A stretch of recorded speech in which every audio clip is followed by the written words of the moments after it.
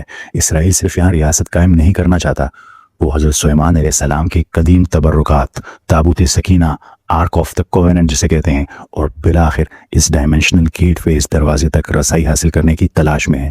وہ اس کائناتی ہائی وے کے زمینی نکات یعنی اس کے کوآرڈینیٹس کو کنٹرول کرنا چاہتے ہیں، یعنی سٹار گیٹ کو، اس انٹری کو کنٹرول کرنا چاہتے ہیں۔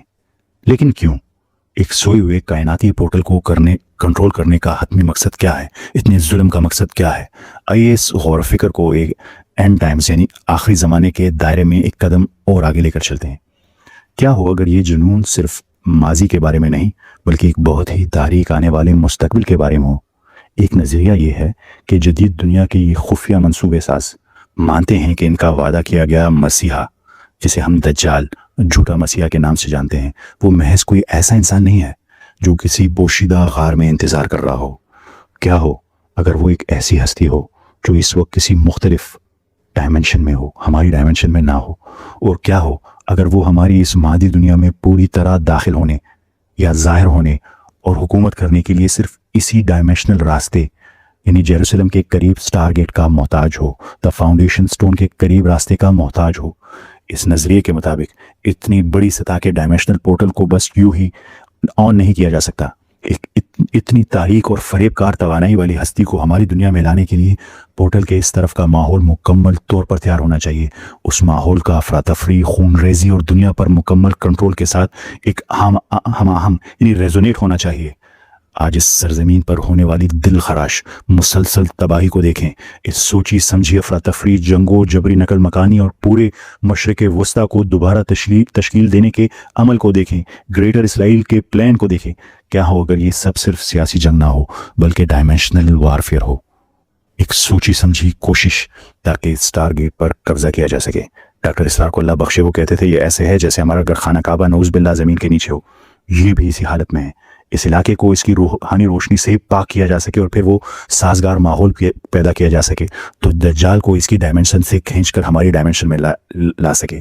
ایک بار پھر ہم یہاں گہرے امکانات کی بات کر رہے ہیں، کسی حتمی مذہبی عقیدے کی نہیں، لیکن تاریخ کے حالات اور واقعات، مسجد اقصی کے زیر زمین حصے کے ساتھ ان کا جنون، ورم ہولز اور آئنسٹائن روزن برجز کی فزکس، اور یہ ناقابل تردید حقیقت کہ نبی کریم صلی اللہ علیہ وآلہ وسلم کو اپنا سفر آسمان شروع کرنے کے لیے بالکل انہی کوآرڈینیٹس پر لے جانا ضروری تھا، یہ سب ایک ایسی حقیقت کی طرف اشارہ کرتے ہیں جو اس سے کہیں زیادہ گہری اور پیچیدہ ہے، جو ہمیں سائنس کی عام کتابوں میں پڑھایا جاتا ہے یا شام کی خبروں میں دکھایا جاتا ہے، یہ اس سے بالکل الگ ہے۔ یہی وہ مقام تھا، اسی ڈائمینشنل مرکز پر جہاں وقت تھم گیا تھا، ماضی، حال اور مستقبل سمٹ کر ایک ہو گئے تھے، جس نے تمام پچھلے انبیاء کرام کو جسمانی طور پر اس سٹار گیٹ پر موجود ہونے کا موقع دیا تاکہ وہ حتمی کائناتی دروازے میں قدم رکھنے سے پہلے قیادت کا کائناتی پرچم حضرت محمد صلی اللہ علیہ وآلہ وسلم کے حوالے کر سکے۔ پر اسے معراج ہی کیوں کہا جاتا ہے؟ اس سفر کو سفر معراج کیوں کہا جاتا ہے؟ مسجد اقصی کے پورٹل سے ورٹیکل سفر شروع ہوا، طبی نکات سے افقی سفر یعنی اسرا ختم ہوا اور اوپر کی طرف سفر کا آغاز ہوا، لیکن اس سفر کو خاص طور پر معراج کہا جاتا ہے۔ پر معراج ہی کیوں؟ معراج کا مطلب کیا ہے؟ اسے سمجھنے کے لیے ہمیں قرآن مجید کی لنگوسٹکس کو دیکھنا ہوگا۔ الفاظ معراج اور معارج دونوں بالکل ایک ہی عربی مادے سے نکلے ہیں، یعنی عین، رے اور جیم، جس کا مطلب ہے اوپر چڑھنا، سوار ہونا یا بلندی کی طرف جانا، لیکن ان کی بناوٹ کا مطلب کچھ خاص اور بھی ہے اور خوبصورت مطلب ہے۔ معراج عربی گرامر میں یہ ایک اسم یعنی اسم اعلیٰ ہے، یعنی کسی کام کو کرنے کا آلہ یا ذریعہ۔ اس کا لفظی ترجمہ ہے اوپر چڑھنے کا آلہ، سواری یا لفٹ۔ جدید سائنس فکشنر اور ایسٹرو فزکس کی اصطلاحات میں اس کا مطلب ہے پورٹل، اوپر جانے کا پورٹل یا اوپر چڑھنے کا ایک میکانزم۔ دوسرا لفظ ہے معارج، یہ اس کی جمع ہے جس کا مطلب ہے اوپر چڑھنے کے راستے یا سیڑھیاں۔ اب ذرا ڈاٹس کو کنیکٹ کریں، کڑیوں کو آپس میں ملائیں۔ قرآن کریم اس مادے کو محض یوں ہی اتفاقاً استعمال نہیں کرتا۔ اگر آپ کو یاد ہو، سورہ معارج میں آیت نمبر 3 اور 4 میں اللہ تعالیٰ نے ایک شاندار صفاتی نام کے ساتھ اپنا تعارف کراتا ہے، ذو المعارج، یعنی عروج کے راستوں کا، اوپر کے چڑھنوں کے راستوں کا مالک۔ اب غور سے سنیں کہ اگلی ہی آیت ان راستوں کے بارے میں کیا کہتی ہے۔ اگلی آیت کہتی ہے فرشتے اور روح اس کی طرف چڑھ کر جاتے ہیں ایک ایسے دن میں جس کی مقدار 50,000 سال ہیں۔ سوچے کہ فزکس اور فلکیات کے نقطۂ نظر سے یہاں کیا بیان کیا جا رہا ہے؟ ایک ایسا راستہ جہاں 50,000 سالوں کا سفر صرف ایک دن میں طے ہو جاتا ہے۔ قرآن صحیحاً وقت کے پھیلاؤ یعنی ٹائم ڈائلیشن کے ایک بہت بڑے مظہر کو بیان کر رہا ہے۔ یہ کائناتی ہائی وے ہے، یہ کاسمک ہائی وے کو بیان کر رہا ہے۔ زمان و مکان یعنی اسپیس اینڈ ٹائم کے ریشے میں ایک شارٹ کٹ راستہ، یعنی ایک ورم ہول، ایک آئنسٹائن روزن برج۔ لیکن یہاں ایک ایسا سوال پیدا ہوتا ہے جو جدید سائنسدانوں کو بھی ہوش اڑا دے۔ ذرا ایک لمحے کے لیے رکیں اور سوچیں، کیا اس مخصوص رات کائنات کے تمام پوشیدہ راستے ایک سیدھی لکیر میں آگے تھے؟ کیا یہ معارج، کائناتی ہائی ویز، سال کے کسی خاص دن، کسی مخصوص وقت پر ہی کھلتے ہیں؟ جس طرح ایک مکمل سورج گرہن، سولر ایکلپس کے لیے سورج، چاند اور زمین کا ایک پرفیکٹ جیومیٹریکل لائن میں آنا ضروری ہے، کیا یہ سٹار گیٹ صرف اس وقت ایکٹیو ہوتا ہے، فعال ہوتا ہے، جب ہماری زمین پوری کائنات کے حساب سے ایک خاص ریلیٹیو پوزیشن میں ہو، ایک خاص جگہ پر پہنچی ہو؟ کیا ایسا ممکن ہے کہ اس رات ساتوں آسمانوں کے تمام بلیک ہولز، تمام ورم ہولز اور ڈائمینشنل گیٹ ویز ایک پرفیکٹ کائناتی صف بندی میں، یعنی پرفیکٹ کاسمک الائنمنٹ میں آگے ہوں؟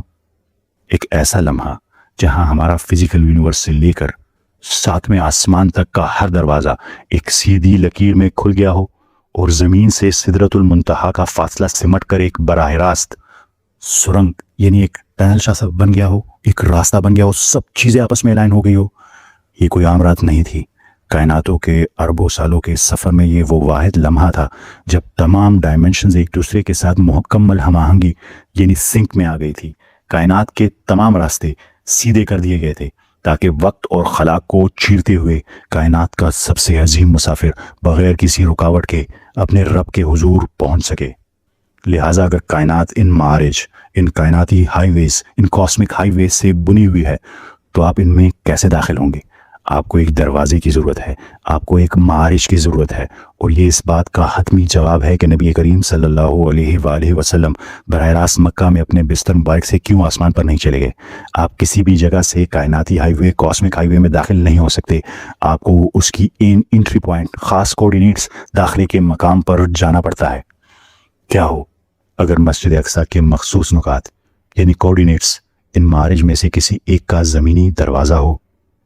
کیا ہو اگر فلسطین اس ٹارگیٹ یعنی معارج کے مقام کا اصل جیوگرافک لوکیشن ہو، ڈیسٹینیشن ہو؟ اگر یہ امکان سچ ہے تو اچانک یہ پورا واقعہ سمجھ میں آنے لگتا ہے۔